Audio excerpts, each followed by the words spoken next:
আমাদের সংগঠনে পরিবারতন্ত্রের কোনো সুযোগ নেই। আপনারা যদি জামাত ইসলামের অতীত ইতিহাস দেখেন, কোথাও কখনো কোনো দিন কোনো পরিবারতন্ত্রের হিসাব এখানে ছিল না। জামাতের আমির 1971 সাল থেকে 9-10 জন জামাতের আমিরের দায়িত্ব পালন করেছেন। কোনো জামাতের আমিরের ছেলে এখন পর্যন্ত আমির হতে পারেনি। কেন পারেনি? আমির হওয়ার জন্য জামাতের যে যোগ্যতার প্রয়োজন হয়, আমির হওয়ার জন্য জামাতের যে মূল বেসিক যেটা তাকওয়া, এই তাকওয়ার জন্য যে লেভেলে থাকতে হয়, অথবা আমির হওয়ার জন্য তাকে পারিপার্শ্বিক জ্ঞান সহ আরও যতটুকু ফিট হতে হয় পলিটিক্যালি, এরকম ফিট হয়তো জামাতের আমিরের সন্তানরা হতে পারেনি, যে কারণে তারা আমির হতে পারেনি। যে জামাত মনে করেছে যে এই ক্যান্ডিডেটগুলি আমার যোগ্য, পরিবারতন্ত্রের বাইরে গিয়ে হয়তো তারা এই বিবেচনায় এনেছে। পিরোজপুর 1 এবং 2 আসন, আপনি বলেছেন নাসিম ভাই যে 1 আসন সহজ, 2 আসন কঠিন। আমার কাছে এমনটা মনে হয় না, কারণ আমাদের এখানে কিছু নিজস্ব কিছু ব্যাখ্যা আছে দলীয়, যেটা আমি এখন এখানে বলতে চাচ্ছি না। বাট পাবলিক পারসেপশানটাকে যদি আনেন, ভোট তো হয় পাবলিক পারসেপশানে। আপনি দিনের ভোট যদি রাতে করেন সেটা ভিন্ন কথা, কিন্তু ভোট হয় পাবলিক পারসেপশানে। পাবলিক পারসেপশান যদি আনেন, তাহলে পিরোজপুরে 1 এবং 2 আসনে পাবলিক পারসেপশান একই যে পারসেপশানে আপনি বলছেন সহজ, আমার ধারণা 2ও একই পারসেপশান চলমান বহাল আছে। তো সেই হিসেবে এটা তো আমার ধারণা ঠিক আছে। আর একটা কথা বলেছেন যে আমাদের পরিবারের ভেতরে কে কোন আসনে করবে এ নিয়ে কোনো আলোচনা আছে কি না।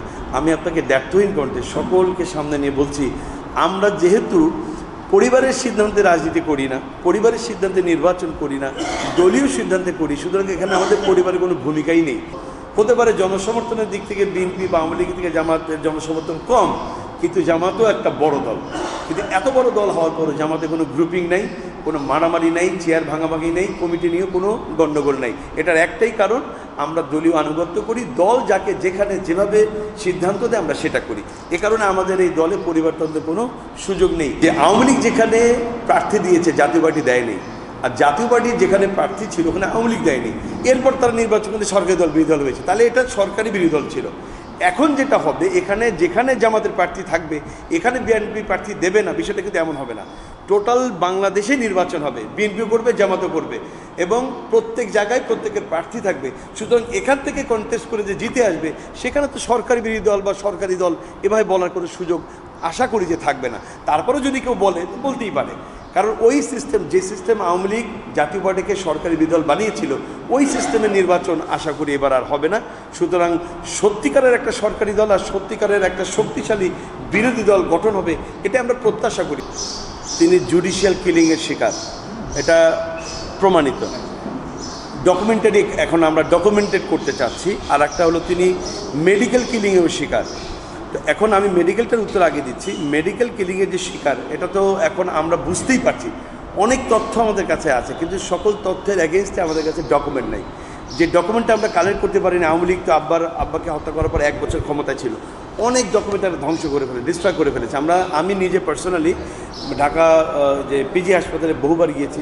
আমি পিজি হাসপাতালে যিনি পরিচালক ব্রিগেডিয়ার জেনারেল আব্দুল আল মামুন, আমি তার কাছে গিয়েছি, আমি কিছু ডকুমেন্ট কালেক্ট করার চেষ্টা করেছি, ডক্টরদের সাথে কথা বলেছি, নার্সদের সাথে কথা বলেছি। কেউ মুখে বলছে আমি ডকুমেন্ট পাচ্ছি না, কিছু ডকুমেন্ট পেয়েছি যেটা দিয়ে মামলা করার জন্য যথেষ্ট নয়। আমি একটা মামলা করব, এই মামলাটা আমি জানি আমার পিতার হত্যাকারী অমুক একজন ডাক্তার, তো আমার মামলার করার ক্ষেত্রে আমার ডকুমেন্ট যদি সঠিক না থাকে, তাহলে আমার মামলাতে তিনি খালাস পেয়ে যাবেন, আমার মামলাতে তিনি নির্দোষ প্রমাণিত হবেন, আমি তো সেই সুযোগ তাকে দেবো না। সো আমি একটু ওয়েট করছি যাতে করে টোটাল ডকুমেন্টটা আমার হাতে আসে, হাতে আসার পরে যেন মামলাটা করতে পারি। আপনাদেরকে একেবারে আশ্বস্ত করছি, ইনশাআল্লাহ খুব দ্রুতই আমরা এই মামলাতে যাব। সেকেন্ড থিং হলো